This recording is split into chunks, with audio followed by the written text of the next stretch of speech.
We're moving on, okay? We're in chapter 4. If you want to go there, you can flip over to chapter 4. We're going to be going to a really relevant, important passage of Scripture, okay? This is a super important passage, and maybe we say that every time because all of the Bible is important. We know that. And we're going to be breaking down the temptation of Jesus. So he goes from baptism, coming out of his obscure life of who knows what, really, into adulthood. And now he goes into being tempted. And you may wonder why it's so important. Well, I probably don't have to tell you because you probably woke up this morning, looked at the clock and said, no, thank you. And tempted to hit snooze and roll over and say, I don't want to go to church, right? Who wants to go up in the morning on a Sunday? It's the weekend. We're tempted. We're tempted people. You might be sitting here right now with a temptation in your mind that no one knows, right? This is so relevant. We all have this. It doesn't just go away. To be human is basically to default as temptation. Okay? That's why this is so important. So this is what we're looking at. Jesus about to start ministry, but what's he do? He's going to be going to the wilderness and being tempted. And so we read this in Matthew, if you can head over there.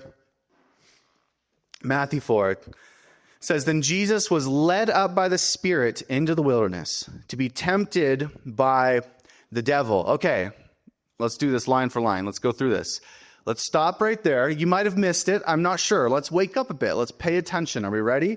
I'm about to read it again. Let's blow your mind. Then Jesus was led by the Spirit into the wilderness to be tempted. Let it sink in. He was led by, just was baptized. Spirit descends, the Spirit that empowers him in his ministry. And then he says, okay, Jesus, you don't get your reward ceremony. We're not going to go do like a one-on-one counseling session with the Father. We're not going to go into the temple and have a good time with the angels, right? There's none of that. We see, this is my son. I'm well pleased. He's well pleased. I love him. This was good. He identified with us in our baptism and our sin. And he doesn't have to be repentant. He's actually saying, I'm going to take the sin that you've been baptized for. And then he comes up and the same Spirit says, okay, go be alone. Go be hungry. Go be quiet. Go be lonely, be tempted. This is where we see Jesus. This is the first thing he does before his ministry. Like, what a crazy concept. You'd think he'd want to spend some time relaxing before he goes into ministry. That's usually what we do, right? If we have a big thing ahead of us, we're like, this weekend's going to be crazy. I just need to take some time off. I can't come have hot dogs at your house, okay? I can't have a fire. I can't do these things. I got to relax because we love to relax. Jesus is like, nah, I'm going to the wilderness. I'm going to the hard place. And some of us, this is the problem, some of us have been sold on a soft Christianity. We've been sold on the easy Christianity of, hey, you get baptized. You say, yeah, I want to follow the way of Jesus, and nothing has to change, right? I just go on living my life. I just kind of like do the thing that's the Christian thing, but then I just live my life. You can't expect much out of me. And this is such a lie. It is such a lie. And I'm sorry if you don't like this message of Jesus. I don't mind if you walk out the doors and, come back one day. But walk out the doors and say, okay, it's too hard then. It expects something of you. And here's why, right? Because it says he goes to the wilderness, and who's there? Led by the Spirit, tempted by the devil. The devil. Do you know who that is? Do you know who the devil is? This is Revelation 12. This is the devil. And the great dragon was thrown down, that ancient serpent who's called the devil, Satan, the deceiver of the whole world. He's thrown down to earth. We live on earth.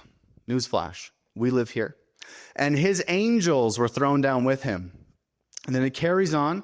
If you go to verse 13, and it says, And when the dragon saw that he'd been thrown down to earth, he pursued the woman who had given birth to the male child. Okay, now we're talking about Israel and we're talking about Jesus. This is like apocalyptic imagery. This isn't literal stuff, but that is, but a couple things aren't. But the woman was given the 2 wings of the great eagle, so she may fly from the serpent into the wilderness, to the place where she's to be nursed for a time and times and half a time.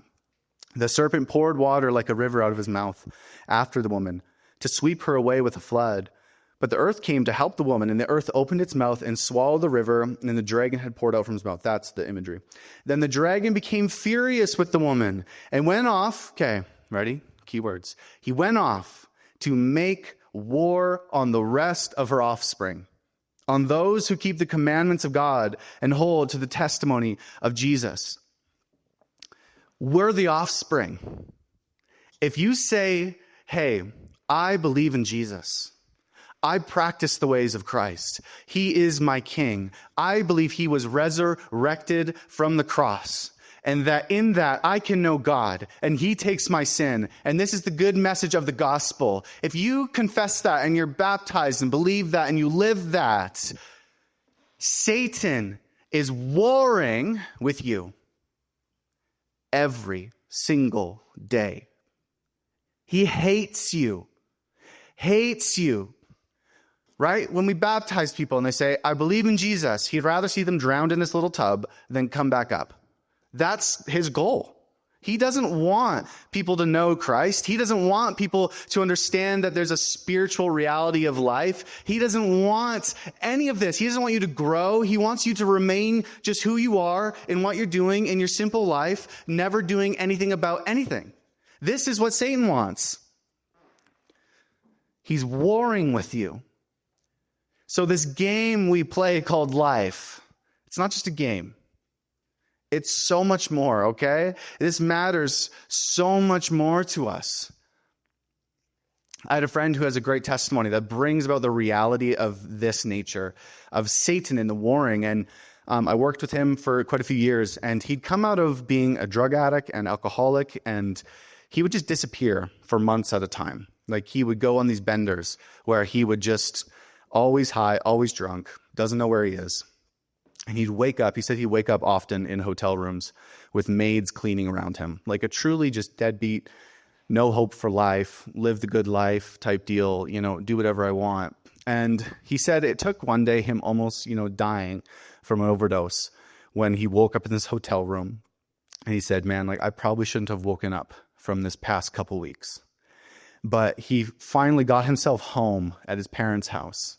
And he's at home, he's just detoxing, he's trying to get his life in order. His parents are like, yeah, come stay with us, please. We want to see you healthy. And so he's one night in his bedroom, he's still not, doing well. It's one of the first kind of weeks he's there.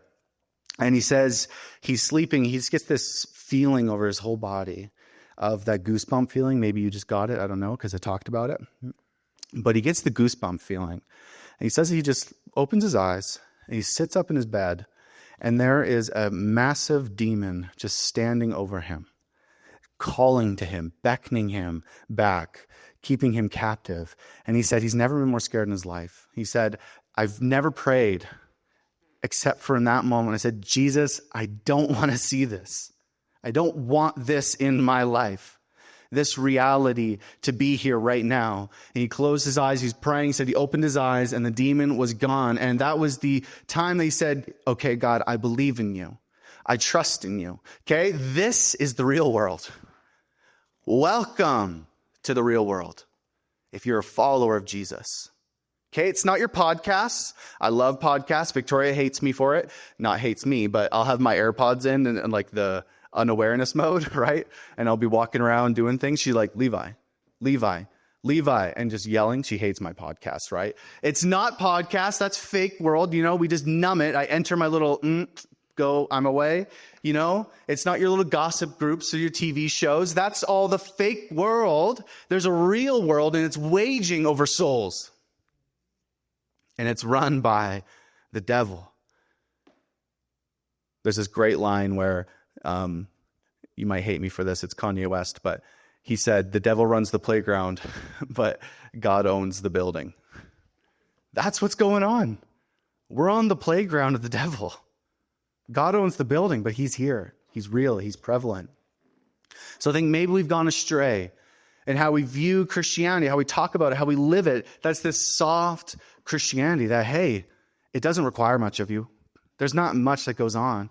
That's not true. There's a war going on. So Jesus in the wilderness, okay? In the wilderness, the Spirit leads him there. So begs the question, why did Jesus go there? Why did Jesus get sent into the wilderness? It's his first thing he does before ministry, before a super important step in his life. And the reason he's there is because God is saying, hey, do you have what it takes for this mission I have you sent on? Do you have what it takes to listen and to trust me in the hardest points of life on this mission? Will he actually defeat sin, Satan, and death? Is Jesus actually going to do it? Can he be trusted? Every good, training story or hero story requires some training. I think of Karate Kid. Okay, this is my bad example for you, right? He moves to a new town. He's fighting some of the bad kids there that all know karate. If you were raised in the 80s, was karate big? No? Okay. I've always just wondered, why Karate Kid? Why did we make this movie? Was it big? I don't know, whatever. But they're all doing karate, and he's getting beat up, and he finally finds Mr. Miyagi, right? Because he's like, I need to train up. I need to learn. So he's, wax on, wax off type deal, and he's scrubbing the floors. And, have you seen Karate Kid? Okay, thank you. Give me some affirmation here. Explain the whole movie. No nods, just, yeah. He's training up, and then he goes and defeats the villains, right? This is Jesus in the wilderness. He's training up. He's learning what it means to take it. He's hungry. He's alone. He's tired. He is the olden Batman, right? He trained up. That was a good one. And we don't like this pitch of Jesus. We don't like the pitch of Jesus that it actually might take something of you. Hardship, the wilderness, loneliness, testing, temptation. So we see Jesus being tempted by Satan, led there by the Spirit. This word tempt comes from parazo. It means to test, to tempt, to try, to examine. So there's a couple ways that this word's used, right? Because this is super important. James 1:12-13 says that God does not tempt. God will not tempt you. Satan tempts, God tests. Same word, different context. James 1:2-4 says that the testing of your faith produces steadfastness. Where God will allow testing, He'll actually put you in places where you're tested. And I know we hate that, right? We forget that, man, God's not just going to make my life perfect. Sometimes He's going to leave me somewhere where I have to grow, where I have to learn character, steadfastness. God sends us in the wilderness to break us down, right? To test us, see what you're made of, there it goes. Oh, maybe, should I just get a new one? See what you truly love. He lets us learn like a little kid, basically, right? This is my perfect analogy of being a young father. I have a 2.5-year-old. I feel bad for that guy sometimes. I think his whole life is the wilderness. Well, his young life, right? Because every day something's happening where I choose not to intervene because, hey, he's going to learn, right? Or you hope, right? So he's running around the table, bam, smash, hits his head on the table. Like that's a common thing that happens. He likes, when I put my legs up on the table, he likes to swing over them, hits his face every time. I let it happen. One day he's going to stop. Kids, when they opening and closing drawers and they're crushing their fingers, you sometimes stop them if it's been happening too often, but you let them do it. They're in the wilderness. They're learning. You're testing them. They crush the finger. Are they going to do it again? Probably, maybe not. So they start learning, right? This is what we're doing with God. He says, you're my children. Go learn. Go be tested. Go grow. Go smash your head on a coffee table a few times. And this is what Romans 5 says. Then we do this. 3:5 says that we rejoice in our sufferings, knowing that suffering, you know this verse, suffering produces endurance. Endurance produces character. Character produces hope. Hope does not put you to shame. God's testing in the wilderness is the hope that will let you war with Satan. It's the only thing that will allow you to war with him. And so when we look at the devil, this name, the devil, it literally translates the accuser, right? Accuser of falsehoods, accuser of identity, saying you're not enough, be enough. God is not enough for you. It doesn't matter if you're a son or daughter of God. He accuses of falsehoods. And Revelation 9, back to it, right? The great dragon thrown down, called the devil, Satan, the deceiver. He's the deceiver of the whole world. That's who Satan is. I know I've quoted this before, but I'm going to read it really slow. I've quoted it one time before. It's one of my favorite quotes to capture Satan as the deceiver. It's from D.A. Carson. It says this, says that we drift toward compromise. We call it tolerance. We drift toward disobedience, and we call it freedom. We drift toward superstition and call it faith. We lived through COVID. You ever meet the superstition people and they're like, no, this is God. I'm like, I don't know. I think it's just COVID. They were there. We cherish the indiscipline of lost self-control and call it relaxation. We have no rhythm. We have no vision. We're relaxed. We love having no control. We slouch toward prayerlessness and delude ourselves into thinking that we escaped legalism, and we slide toward godlessness and convince ourselves that we've been liberated. You've been deceived. You've been deceived. D.A. Carson is kind of building on this concept of C.S. Lewis. He wrote it well. He said, indeed, the safest road to hell, maybe you've heard this one, is the gradual one, the gentle slope, soft underfoot, without sudden turnings, without milestones, without signposts. You've been deceived. This is the North American deceiving. Like, Satan doesn't have to try very hard. You want to know what your temptation is? It's the temptation to look at your life and say, how comfortable can I be? How much pleasure can I get in my day? How much can I just save up? How much can I just pursue myself? That's the deception of Satan. That's the temptation. He doesn't have to try very hard. We're doing it to ourselves. It's the easy stuff. It's the easy things. It's the sitting down at your TV for 4 hours and watching the Olympics nonstop. That's what it is. It's sitting down and watching your rom-coms and then chatting about them later. It's, gossiping with people. It's out drinking, getting drunk. It's whatever. It's the good life that we think we've made, the comfortable stuff, the easy stuff. And it's really easy, right? Like, we love how when we live a life where we're kind of just letting it waste and we're just comfortable and easy, but then we look around and we do the thing, right? We say, well, I don't do what those people do. We love the judgmental, the compare. At least I'm not like sleeping around. At least I'm not out getting drunk. At least I'm not watching porn every day. I'm not doing all those things. So I'm doing pretty good. I'm doing pretty good. And we're deceived into thinking that this life, a useless life, not spent for the gospel, not for God, is a good one. And that's where Satan wants you. Comfortable, complacent, ignorant, passive. I was reading this commentary by David Platt, okay? And he was talking about this author he was reading. It's always an author, whatever. And he's talking about how they found a new way to slaughter cattle, right? And if you're a vegan or a vegetarian, you can leave the room for 2 minutes. That's fine. We eat meat here. Anyways, so they used to just kind of shove them down, right? Get down in this little walkway, get to the machine, slaughter them. It was a long, hard process because, the cows didn't want to be there, obviously. And they had to pay all the people, and it was hard to do it. It was loud, not fun. And they're like, man, there has to be a better way. There has to be a more efficient way. So, as scientists do, because science apparently studies cows, they chose to make a new way. And this is the new way, okay? This is the new way. They created the perfect environment for a cow, right? They made it heaven on earth. It was amazing. The cows, they walk into this new pasture. It's nice and gradual, a natural path, how they walk. They have this little machine that gives them a little squeeze.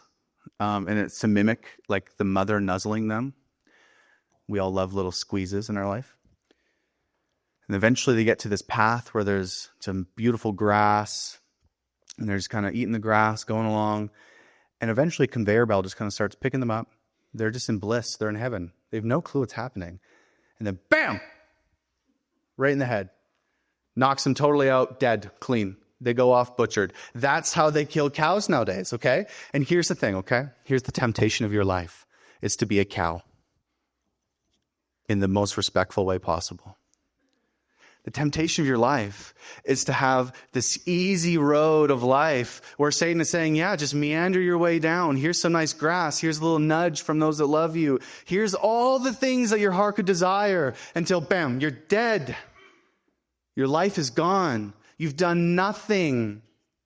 He wants you sitting there useless, with no vision, with no hope, with no faith, no hardship, no growth. That's the greatest temptation that Satan's laid before you. He's deceived you that that's the good life. That's the life you want to live.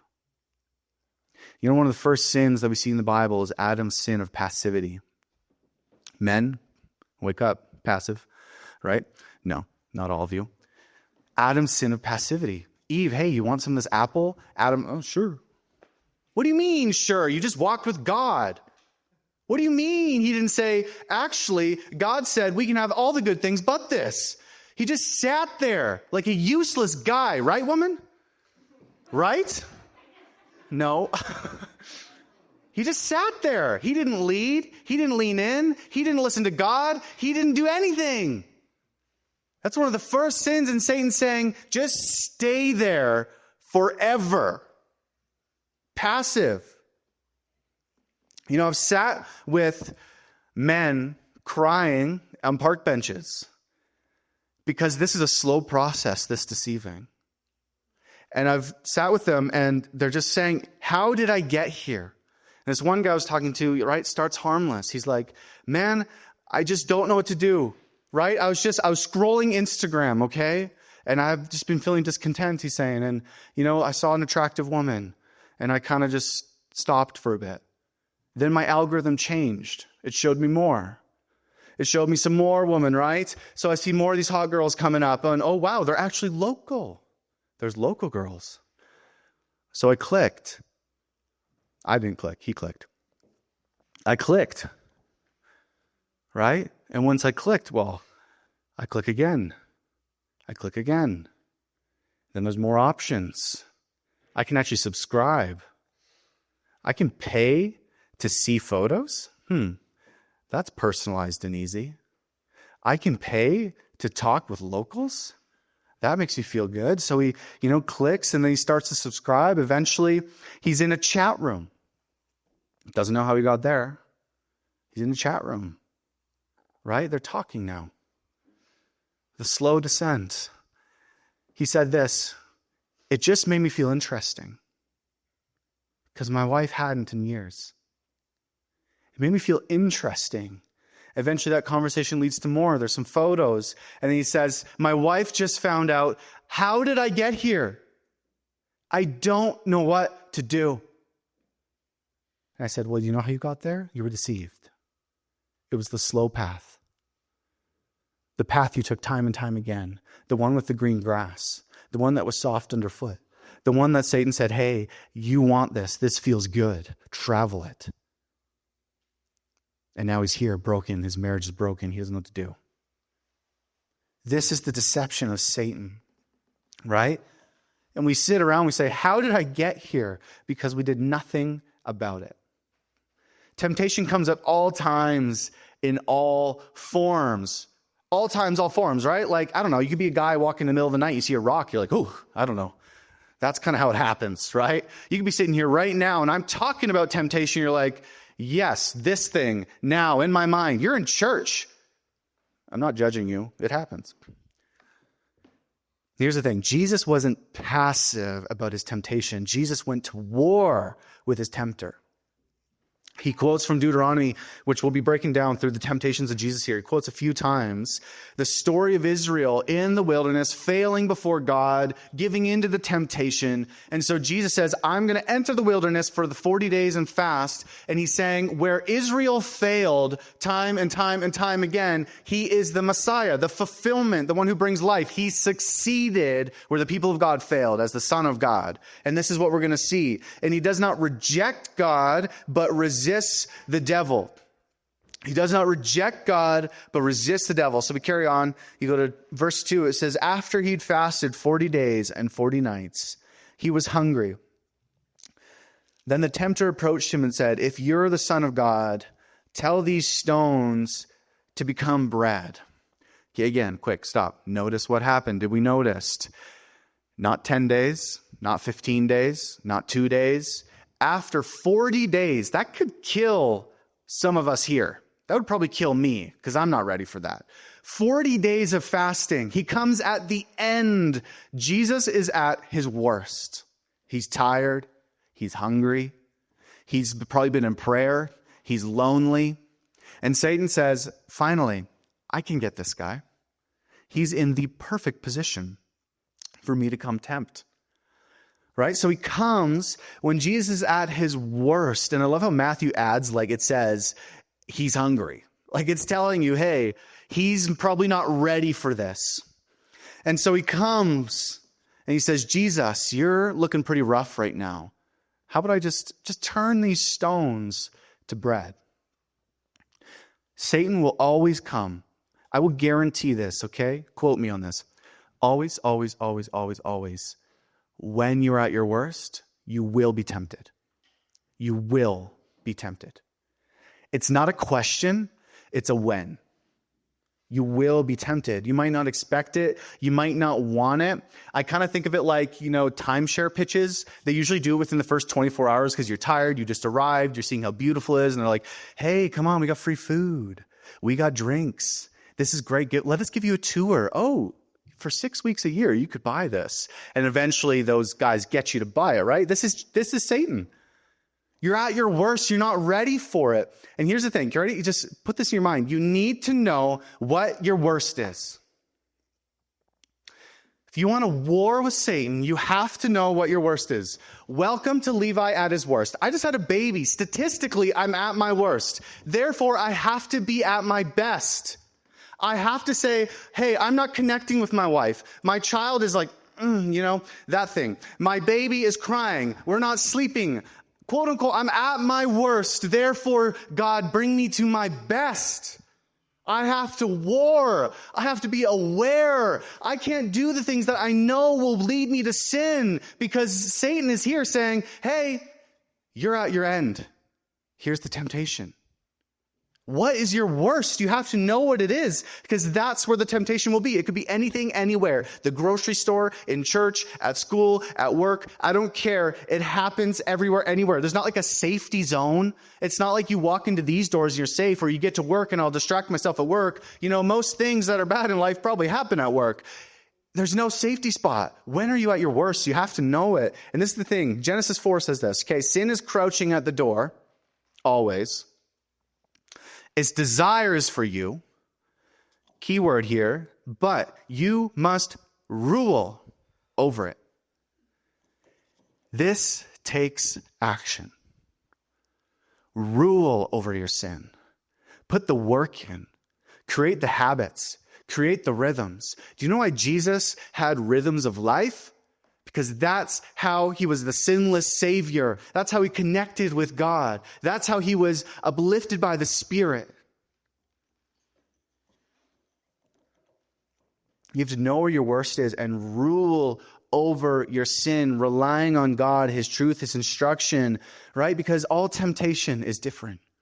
It's going to be the exact thing that you want. It's not just like Jesus' temptations, because, we're not the Son of God. The devil's not using this. He comes to you for the exact thing you want. And he says, here it is. Just take it. Right? When we see Jesus, it was so specific when he says, just turn these stones to bread. And it was a question, it was a callback to the garden, to the Adam and Eve, right? Adam and Eve, he said, did God really say that? Because you could be like him. Did he really say that? You could be like him. They wanted to be like God. And when he comes to Jesus, he says, hey, if you're really the Son of God, make the stones bread. If you're really the Son of God, make the stones bread. So Adam and Eve were tempted to be as God was. They wanted to leave humanity and become godhood. Jesus had his godship and he became human. And Satan's like, are you really going to do the human thing? What's the point? Right? Why do the human thing? Aren't you the Son of God? Just use your divinity. Use your power. Just do this thing. Make the stones bread. It's not that big of a deal. Like, it would have been a lot easier for Jesus to start a movement if he just came down fully divine, right? Like, if I started floating, would you say, maybe there's something to that guy? I don't know. I would follow anyone who floated around. That's for sure. Or like if someone started teleporting, or there's crazy things that could happen. If Jesus came down and said, hey, I'm divine. Here's my power. Look at it. I can rain fire. I can bring a flood. I can do whatever. That is the way easier way to start a movement. Why wouldn't he have done that?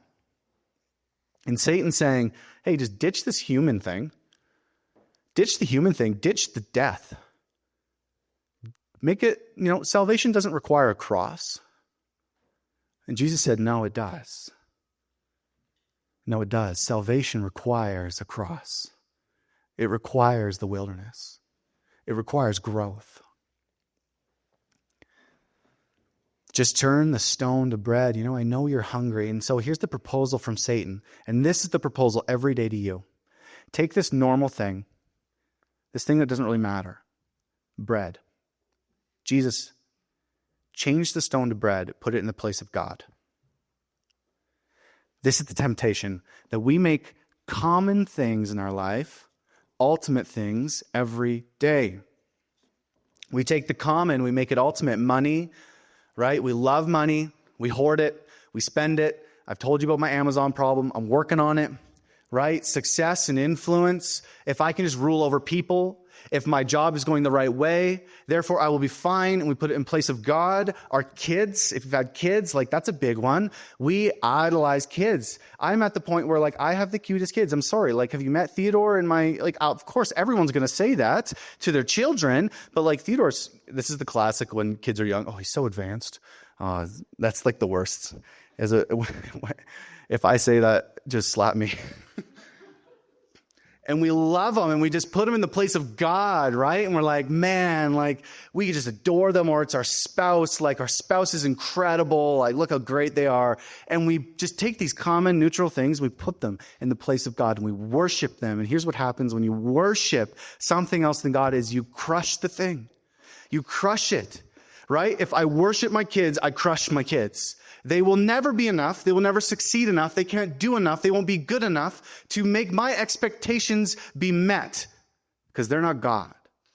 If I have hope in money and I worship my money, right? We always want more. Give me more, work harder, because it's not satisfying. It's in the place of God. You crush it, and you crush yourself in the process. It's never satisfying, never enough. You're always empty. And here's the thing, you're always tempted for more. Always tempted for more. When you take a common thing that doesn't matter, neutral, whatever, and say, hey, this thing now is God. That was Satan's temptation. Just take the bread, Jesus. You're hungry. You can do it. You can do it. Romans 8:5 says this, that for those who live according to the flesh set their minds on the things of flesh, but those who live according to the Spirit set their minds on the things of the Spirit. Ready? For to set the mind on the flesh is death. End. But to set the mind on the Spirit is life and peace. For the mind that is set on the flesh is hostile to God. It does not submit to God's law because it can't. Those who are in the flesh cannot please God. If you replace God in your life, you are living for death. You're crushing the things in your life that never sustain you. And here's the thing, Jesus knew his way out was by steeping himself day in, day out in the waters of God. Because he answers, he says, it is written, man must not live on bread alone, but on every word that comes from the mouth of God. Here's the thing, we don't just have this book for good suggestions. We don't have this book so that people can abuse others with it. We don't have this book for arrogance. We don't have God's words just so we can, flip there if we're ever in trouble. Jesus says every word of God is for life, for living, for identity, for awareness, for purpose. To say, hey, you will be tempted. Do you want to know how you fight and war that? With the words of God.